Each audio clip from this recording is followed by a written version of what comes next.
It all started with a whisper, a quiet, strange whisper that no one else could hear. The world was quiet at 3:13 a.m., but for Sarah, that silence broke with a message, a divine warning that changed everything. Something will happen to your son tomorrow morning. Be ready. She sat upright in bed, heart pounding, sweat clinging to her skin like a second layer. It wasn't a dream. It wasn't her mind playing tricks. It felt real, so deeply, chillingly real. And what's worse, it wasn't the first time she had heard that voice. Sarah had always been a woman of faith, though lately, life had tested her belief in painful ways. Her husband Daniel had passed away 3 years ago in a car crash on a rainy Tuesday morning, just like tomorrow was forecasted to be. Since then, she raised her son Eli alone, working 2 jobs, struggling to make ends meet while keeping her boy's smile intact. Eli was everything to her. 11 years old, full of questions and wonder, the kind of boy who made strangers smile with his innocence. He loved sketching angels, talking about galaxies, and asking what God looked like.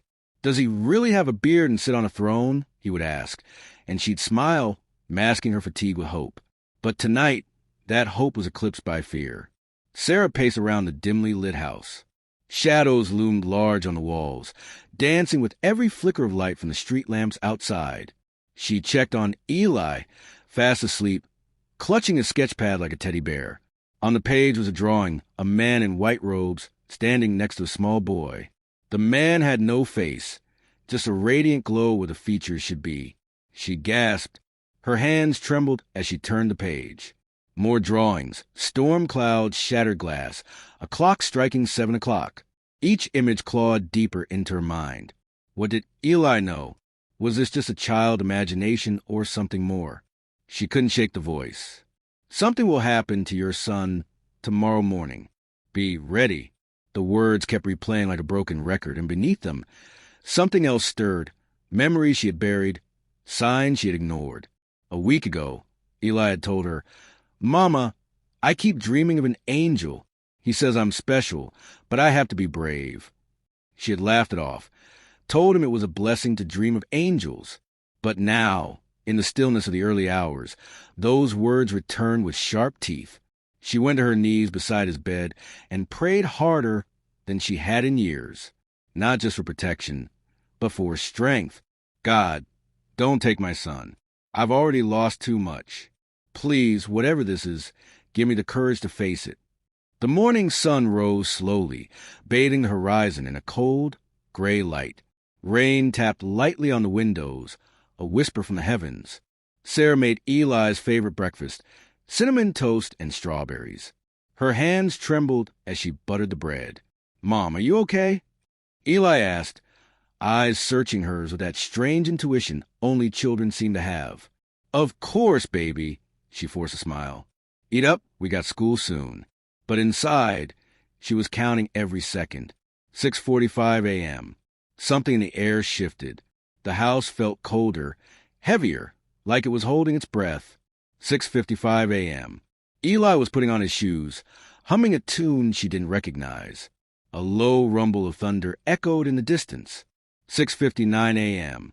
Sarah gripped her coffee mug, so tight it cracked. The second hand on the wall clock crept closer and closer to the top. Her heart thundered. 7 a.m. A knock at the door. She jumped, her breath caught in her throat.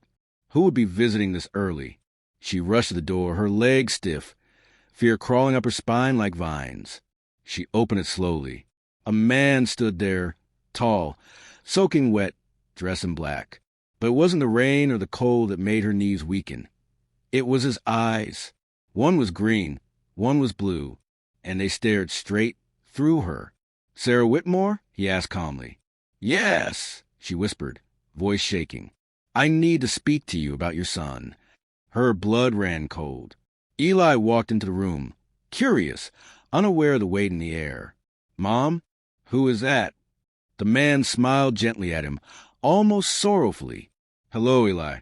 You don't know me, but I've known you for a very long time." Sarah stepped in front of him protectively. "What do you want with my son?" He looked at her, sincerity in his gaze. I'm not here to hurt him. I'm here to protect him from something neither of you can see. What followed shattered everything Sarah believed about the world. The man's name was Malachi. He claimed to be a messenger, a guardian sent not from this world, but from beyond. Not an angel in wings and robes, but something older, stranger. He spoke of veils between worlds, of spiritual battles, of children like Eli who were born with gifts that made them targets. There are forces in this world, he said, that feed on fear, on doubt, on pain. They come silently, slipping through cracks in our reality. Eli is the beacon. His light draws both the righteous and the wicked. Sarah didn't want to believe him, but deep down she knew something was coming, knew this wasn't just coincidence. What will happen to him? She asked, her voice hollow. Tomorrow morning was the first strike, Malachi said, but it was only a warning. The real threat comes in 3 days, unless he learns to fight. Eli looked up at Malachi. But I'm just a kid. Malachi knelt to his level. No, Eli, you are more than that. You were chosen. Sarah felt dizzy. Chosen for what? Malachi's eyes glowed faintly. For war. The rest of that day unfolded like a waking dream. Malachi didn't disappear. He stayed, watching, explaining, guiding. He showed Sarah ancient symbols, prayers and languages that made her skin crawl. He taught Eli how to listen, how to feel shift in energy, how to protect himself not with fists, but with faith and focus. He told him about the rift, a tear between realities that had been growing near their town, about children who'd been lost, not to the world, but to what lurked behind it, about how Eli had a rare spirit frequency, one that could either close the rift or widen it. Sarah didn't sleep that night. Every noise, every flicker of light kept her on edge. But for the first time, she wasn't paralyzed by fear. She was fueled by it, because now she had purpose. She was no longer just a mother. She was a guardian. As the clock struck midnight, Sarah stood by Eli's bed again. This time, not to weep or worry, but to watch, to stand guard. The wind howled outside. Somewhere far away, a dog barked into the darkness. And inside that quiet home, a child dreamed of angels with no faces and a war that was coming fast. The voice returned once more, clearer now and more urgent than before. This is only the beginning. She closed her eyes. I'm ready. The night felt colder now, not because of the weather, but because of the truth. Eli wasn't just her son anymore. He was something more, something sacred, something hunted. Sarah had always believed in a higher power, but now she understood that belief wasn't enough. You had to be ready, because when God sends a message, it's not always to comfort you. Sometimes it's to warn you. And tonight, the warnings began to come to life. The next morning, Sarah woke up not to her alarm, but to the sharp sound of glass shattering in the living room. She bolted out of bed, her heart thundering against her chest. The clock read 3:33 a.m. She rushed to Eli's room. He was sitting upright, wide-eyed, holding the blanket tightly around himself.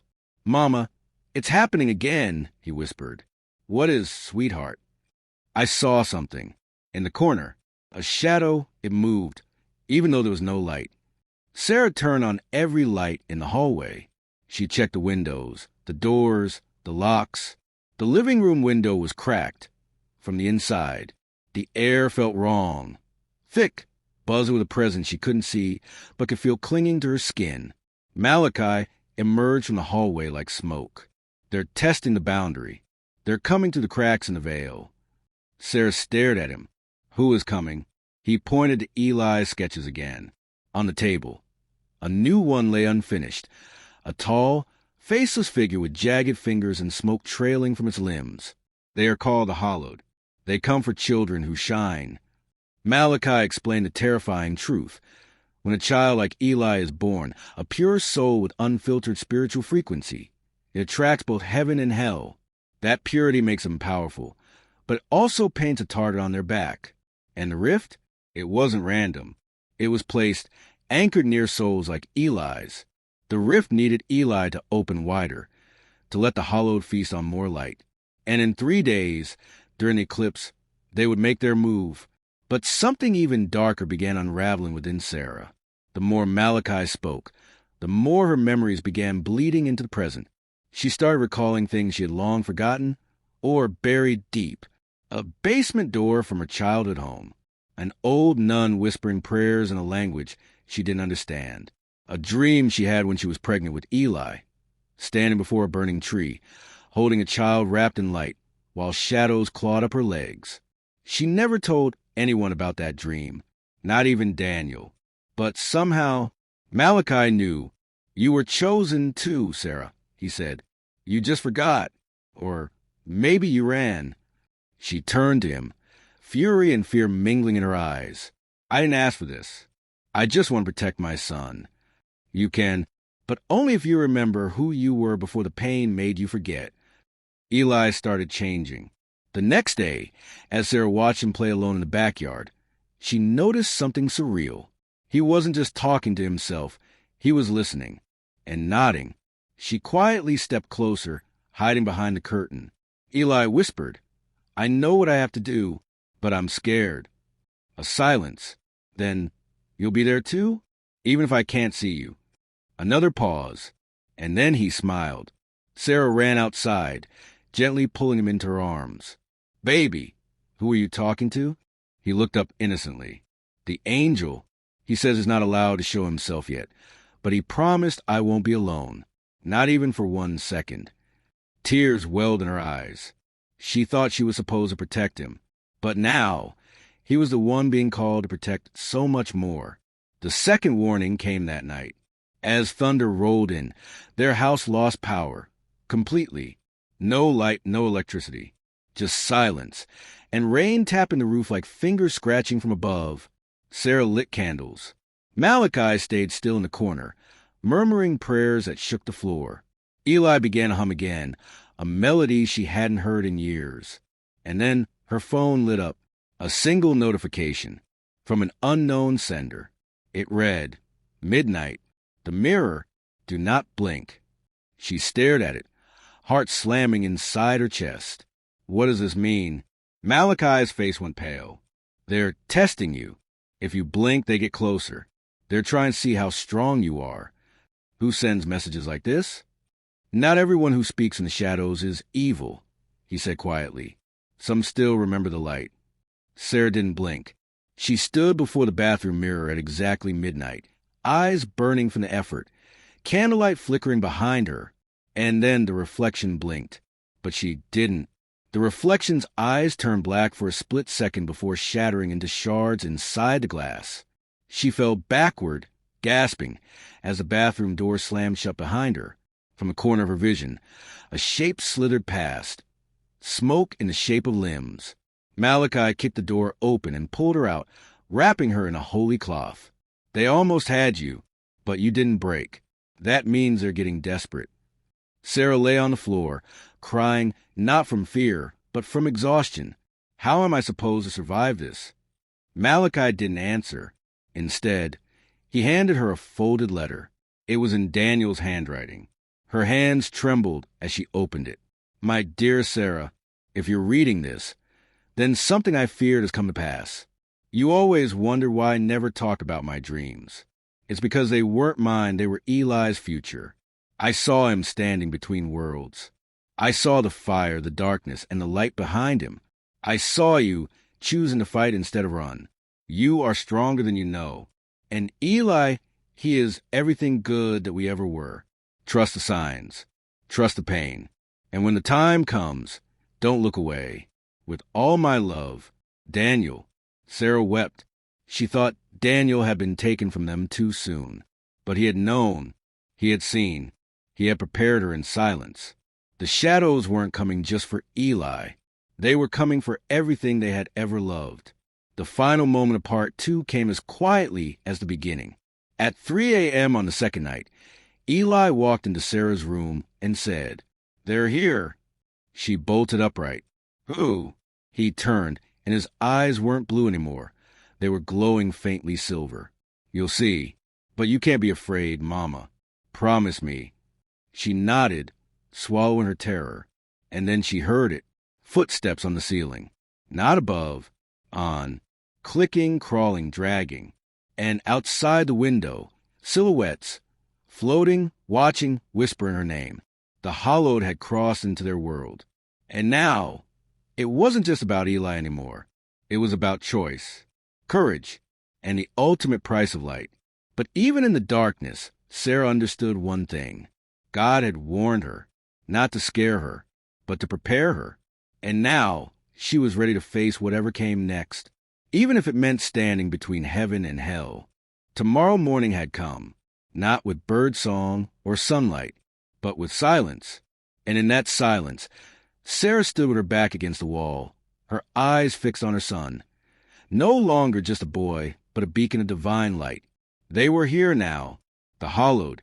Every shadow in the house moved with a will of its own.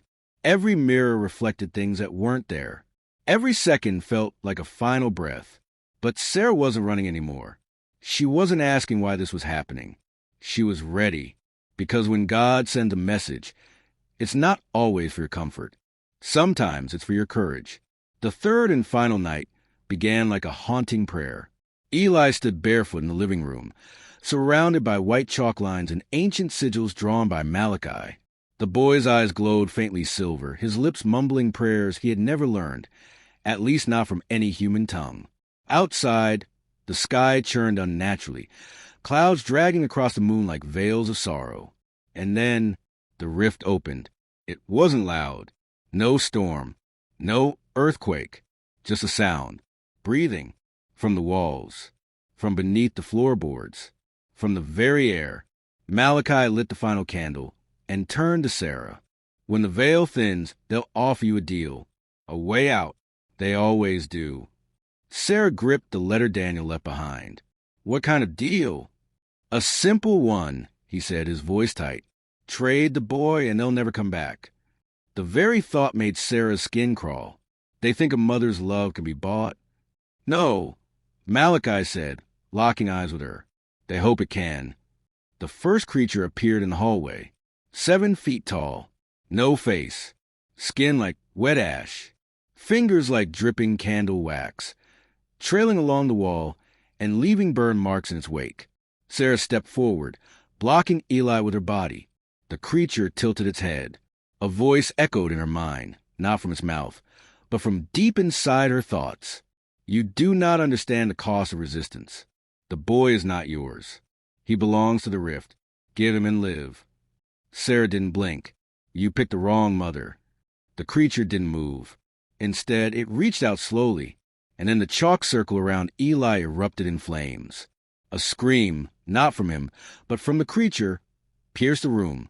It staggered backward as if struck by an unseen force.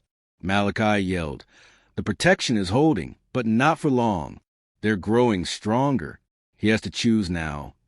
Sarah turned to Eli. What choice? He's just a boy. Eli turned his glowing eyes to her. Mama, they're not after me. Her heart dropped. What? They're after the light in me, the light I was born to carry. He stepped forward, outside the circle, and the house went silent. Not a creak, not a breath. Even the wind stopped. Eli stood tall. Then he spoke, not with his voice, but with a language that filled the entire house. The language of light. It struck the hollow like lightning. Several of them screamed and retreated into the walls. But one remained, the largest, the oldest, the Hollow King. His presence sucked the warmth out of the room. Candles flickered out. The floor cracked beneath his feet. And then he spoke. You cannot protect him forever. Sacrifice is a law. The rift must feed. Eli took his mother's hand. No, he said, the rift feeds on fear. But I was never afraid. The Hollow King raised a hand, and time stopped. Literally. Sarah could see a drop of water frozen midair from the ceiling leak. Her heartbeat slowed to a crawl. Malachi was frozen mid-step. Only she and Eli could move. You have one chance, the Hollow King growled. Trade. Your life for his light, and you both walk away free. Sarah stepped forward. Her voice shook. Take it. Everything returned in a flash. Time snapped back. Candles exploded. Wind howled through shattered windows. Malachi screamed, and oh, But it was too late. Sarah had stepped into the rift, and it closed around her. Inside the rift, Sarah saw the truth. It wasn't hell. It wasn't heaven. It was regret, the place where broken souls and abandoned promises floated forever, a limbo of loss. She wandered alone, memories pulling at her like vines, her past failures, her guilt, the moment she doubted God, the day Daniel died, her screams, her silence. But then a voice. Daniel, you came anyway, even though you were terrified. She turned. There he stood, not a memory, not a dream, but his soul, watching over the rift's edge, waiting. You always had the heart of a lioness, Sarah. This is where your story ends. She collapsed in his arms. I gave my life for Eli's light. He kissed her forehead. Then let me give mine for yours. A shock of blinding light spread through the rift. Daniel's soul lifted her, and behind them, the rift shattered, back in the living world. Malachi held Eli in his arms as the house shook. She's gone, he whispered. But Eli shook his head. No, she chose. And God heard. Then the sun began to rise. Outside, the first ray of dawn crept over the mountains. And with it, Sarah returned. She woke up lying in the grass outside her house, barefoot, tears on her cheeks, and the rising sun warming her face. She sat up slowly. Eli came running. Mama! They embraced, crying, laughing, alive. Malachi stepped back, wiping his eyes. You did it, he said. You changed the prophecy. Sarah looked at her son, now radiant with a calm light in his eyes. No, she said, we did. The hallowed were gone. The rift was sealed. But the battle between light and shadow was far from over. Eli would still carry the light. And Sarah, now marked by sacrifice and faith, would walk beside him every step of the way. The world didn't change in an explosion. It changed in a whisper, a choice, a mother's love, a father's gift, and the strength to trust a message, even when it comes in the dead of night. So the next time you feel something isn't right, listen, watch, prepare, because when God sends a message, it's not to scare you, it's to wake you up, to make you ready, because something might happen tomorrow morning, and when it does, you'll know exactly what to do,